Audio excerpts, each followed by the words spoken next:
तो पुण्यात्माओं, ये परमता परमात्मा, ये परम शक्ति, ये महान शक्ति, ये सर्वशक्तिमान सतगुरु रामपाल जी भगवान, ये आप और हमारी तरह दिखता जरूर हाड़मास का है, लेकिन ये हाड़मास के नहीं है। ये परमेश्वर हैं। ना सतगुरु जननी जने जाके माना बाप। दास बार बार कहता है, या तो संत रामपाल जी महाराज जी को सतगुरु कहना छोड़ दो, यदि आप उन्हें भगवान नहीं मानते हो, उनको प्रकट हुआ नहीं मानते हो, यदि आप उनके शरीर को हाड़मास का मानते हो, तो या तो आप उनको सतगुरु कहना छोड़ दो, क्योंकि सतगुरु कहलाने का वही अधिकारी है जो हाड़ मांस के शरीर से दूर है, जो माता पिता के गर्भ से नहीं आता है, जिसको माता जन्म नहीं देती है, क्योंकि वाणी परमात्मा की है और वाणी कभी झूठी नहीं हो सकती। वाणी अमर है। और वाणी क्या कह रही है?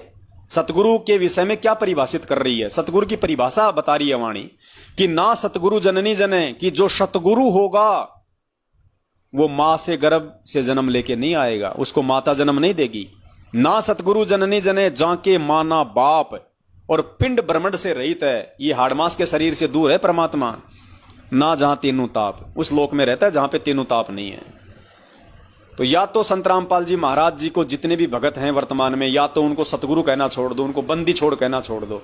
जो बात बात पे नारे लगा देते हो ना, बंदी छोड़ सतगुरु रामपाल जी महाराज की जय, तुम बंदी छोड़ भी कह रहे हो, तुम सतगुरु भी कह रहे हो, और मनाते हो तुम उनका जन्मदिन, मानते हो अपने जैसे हाड़मास वाला, तो तुम उल्टे परमात्मा के दोषी हो रही हो। तुम तो सोच रहे हो कि हम तो जयकारी लगा के भगवान को खुश कर रहे हैं, तुम भगवान को दुखी कर रहे हो, क्योंकि तुम्हारी इस करनी और इस कथनी में रात दिन का अंतर है। और परमात्मा कहते हैं कि भैया करनी तज कथनी कथ है, अज्ञानी दिन रात, और कुत्ते जीव भोकत फिरे सुनी सुनाई बात। ऐसे भक्तों को जो अपने गुरु को मानुष भी मानते हैं, अपने गुरु जी का जन्मदिन भी मनाते हैं, अपने गुरु जी को हाड़मास वाला भी मानते हैं, और फिर उसको बंदी छोड़ो और सतगुरु भी कहते हैं, ऐसे भक्तों की गिनती परमात्मा ने कुत्ते में की है, कुत्ते में।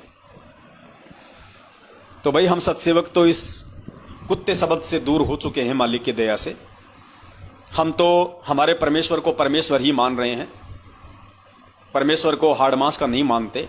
परमेश्वर की तेज पुंज की देह है, ये सौद स्वरूपी परमात्मा है, ये अविनाशी भगवान है। रोज संध्या आरती पढ़ते हो, संध्या आरती के एंड में गुरु वंदना करते हो आप। अपने आत्माओं, परमपिता परमेश्वर सतगुरु रामपाल जी महाराज जी के आशीर्वाद से दास का परिवार जब भी संध्या आरती करता है, लास्ट में जो शब्द आता है मेरे गुरुदेव भगवान, ये गुरु वंदना है। तो इस गुरु वंदना में हम सब लोग खड़े हो जाते हैं। 2 4 5 मिनट जब तक ये शब्द चलता है, हम सब परमात्मा की वंदना खड़े होके करते हैं, हाथ जोड़ के, मेरे गुरुदेव भगवान।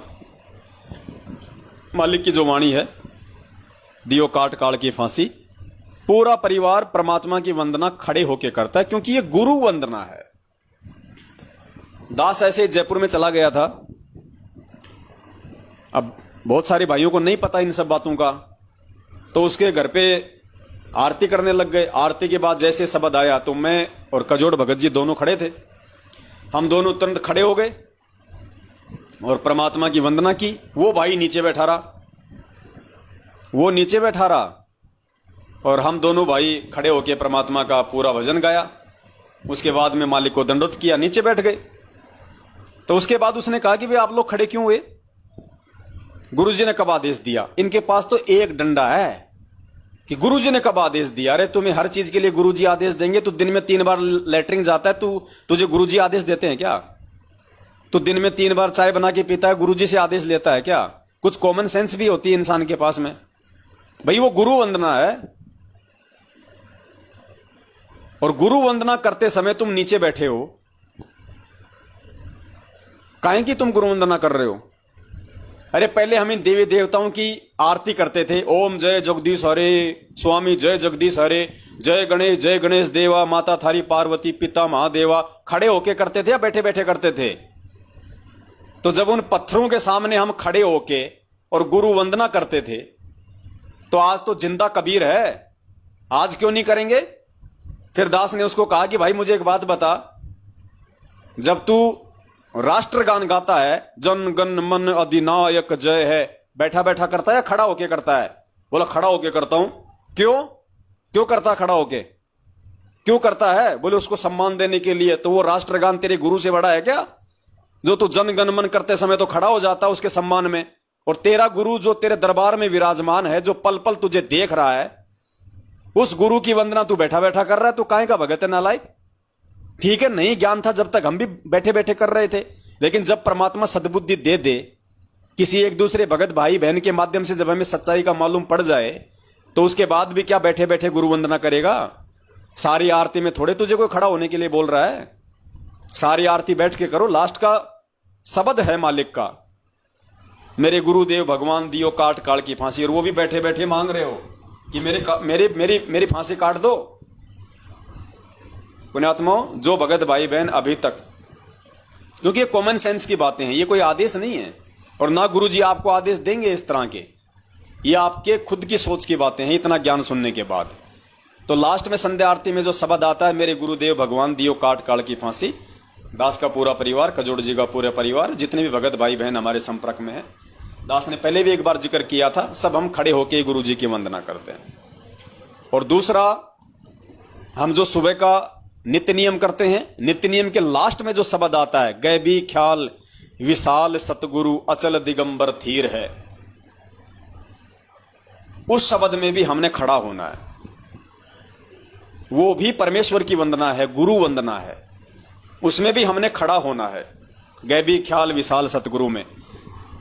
और उसका तो गुरुजी ने आदेश भी दे रखा है, गुरुजी ने सहमति भी दी हुई है।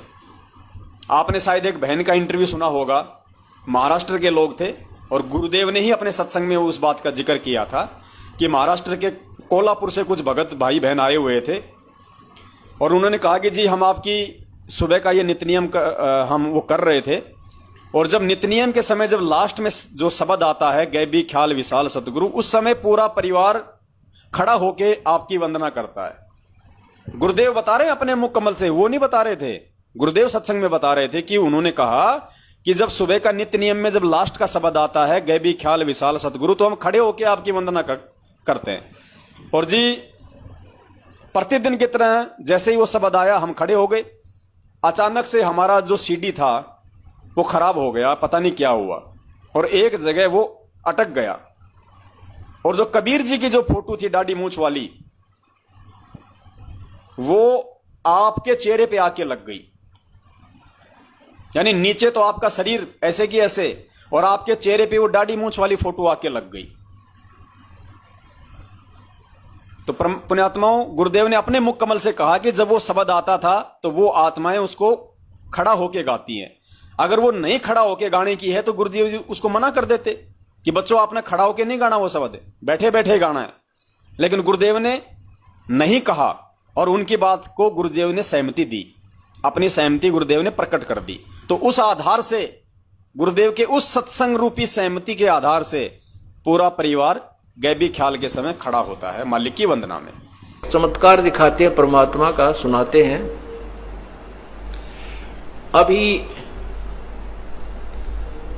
चौथा दिन है। एक जो आपने पहले आपको बताया था कि कोल्हापुर के अंदर एक भक्त है हमारे, पूरा परिवार परमात्मा का नाम लिए हुए है, तो उसमें पीछे आपको बताया था कि वो पूरा परिवार उपदेश लिए हुए हमारा, और वो एक सीडी बना रखी है, दास ने सीडी, वीडियो सीडी में भर रखा है, नित्यनेम सुबह का। तो वो वीडियो सीडी लगा करके और टीवी में चला करके पूरा परिवार सत्संग सुबह का नित्यनेम किया करता है। तो वो बता रहे थे कि हम शाम जब पिछले 8 श्लोक रह जाते हैं, गैबी ख्याल विशाल सतगुरु अचल दिगंबर थीर है, भक्ति हेत आन काया धरे आए अवगत सत कबीर है। तो वो जब शुरू होता हम खड़े हो जाते हैं और आदर सत्कार से ये सोचते हैं कबीर परमात्मा सतलोक से आते हैं तभी जीवों का कल्याण करते हैं। कहते हैं हम इतना सुन ही रहे थे, उसी समय इस दास का जो रमेश उसमें टीवी पर जो सीडी में चल रहा था ये चलचित्र, उसके ऊपर कबीर परमात्मा का चेहरा आकर के स्थापित हो गया। इतना आपको फोटो दिखाया था, अभी दिखाते हैं। तो उसमें इस दास के चेहरे पर परमात्मा का चेहरा टीवी में आकर के ऐसे चिपक गया। ये तो कंप्यूटर से भी जो है ना मिक्सर से जाकर के बनता है, और वहां टीवी के अंदर परमात्मा सीडी के अंदर बना दिया। तो कहते हैं हमारी आंखों में पानी आ रहा है, हम थर थर कांप रहे हैं, और 25 मिनट तक बहुत देर तक रहा, और उसके फोटो लिए उन्होंने, परमात्मा को पकड़ा, कैमरे में बंद किया, और फिर कहते हैं हमने ही उसको ऑफ कर दिया, नहीं तो वो मालिक का न्यू चेहरा बना रहा। और कितना बड़ा संकेत दिया परमात्मा ने उस सत्संग के माध्यम से। उन भक्तों ने कहा कि जी जब हमारी सीढ़ी अटक गई और आपके शरीर पे कबीर जी की फोटो आके लग गई, तो कितना बड़ा संकेत था संगत के लिए कि संत रामपाल जी महाराज जी के रूप में खुद कबीर परमात्मा है। और फोटो दाढ़ी मूछ वाली इसलिए लग गई क्योंकि संगत उस समय तक, क्योंकि वो काफी वो पुरानी बात है, लगभग 2008 या 6 के आसपास की बात है वो। तो उस समय दाढ़ी मूछ वाले को ही लोग भगवान मानते थे, कबीर जी मानते थे, गुरु जी को तो संत मान रहे थे, अपना गुरु मानते थे। ये तो आज परमात्मा ने दया की है, जो साध संगति के माध्यम से हम लोग जान पाए हैं कि गुरु कौन है, परमात्मा कौन है। इस भेद को आज परमात्मा ने मिटाया है। तो उस समय वो लोग दाढ़ी मूछ वाली फोटो को ही कबीर जी मान रहे थे। तो परमात्मा ने उनकी उसी सोच आधार से, जिस फोटो को वो भगवान मान रहे थे, उसी फोटो को गुरुदेव के चेहरे के ऊपर सेट कर दिया। और फिर परमात्मा ने सत्संग में वो चित्र भी दिखाया। बोला जी हमने उसी समय अपने मोबाइल में वो चित्र खींच लिया, तो गुरुदेव ने सत्संग में वो फोटो भी दिखाई। और एक परमात्मा ने एक एग्जाम्पल बना दिया, एक परमात्मा ने सारी संगत के लिए एक वो सबूत बना दिया। हमें यह समझाया फिर परमात्मा ने कि पुण्यात्माओं, दास के रूप में परमात्मा है धरती पे, तुम मुझे रामपाल मत समझो, मुझे अपने जैसा मत समझो। पुण्यात्माओं, ऐसे ऐसे संकेत किए हुए हैं गुरुजी ने, क्योंकि वो आत्मा उस समय कबीर जी की फोटो को ही भगवान मानती थी। तो गुरुजी ने उसी फोटो को आधार बना के कहा कि वो परमात्मा ये साबित करना चाहता है कि मम संत मुझे जान मेरा ही स्वरूपम।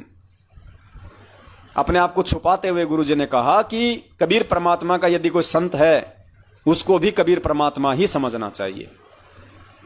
तो ये बहुत सारी बातें हैं पुण्यात्माओं, लेकिन अब समझाएं किसको।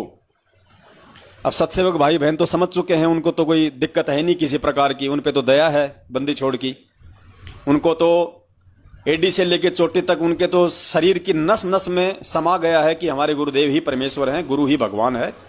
और जीते जी जब तक इस शरीर में प्राण है, गुरुदेव के वचन पे चलेंगे, गुरुदेव की मर्यादा में चलेंगे, गुरुदेव के वचन से दूर एक कदम भी नहीं चलेंगे, चाहे धरती इधर से उधर हो जाए।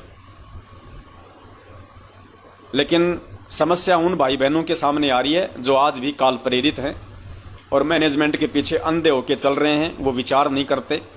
तो समझाने में हम लोग लगे हुए हैं गुरुदेव के आशीर्वाद से, और ऐसी बात नहीं है, समय आने पे वो भी समझेंगे। भगवान धरती पे है, इतनी सद्बुद्धि तो दे रखी परमात्मा ने, अगर उनको अपनी शरण में लिया है तो। लेकिन वही बात है भाई, एक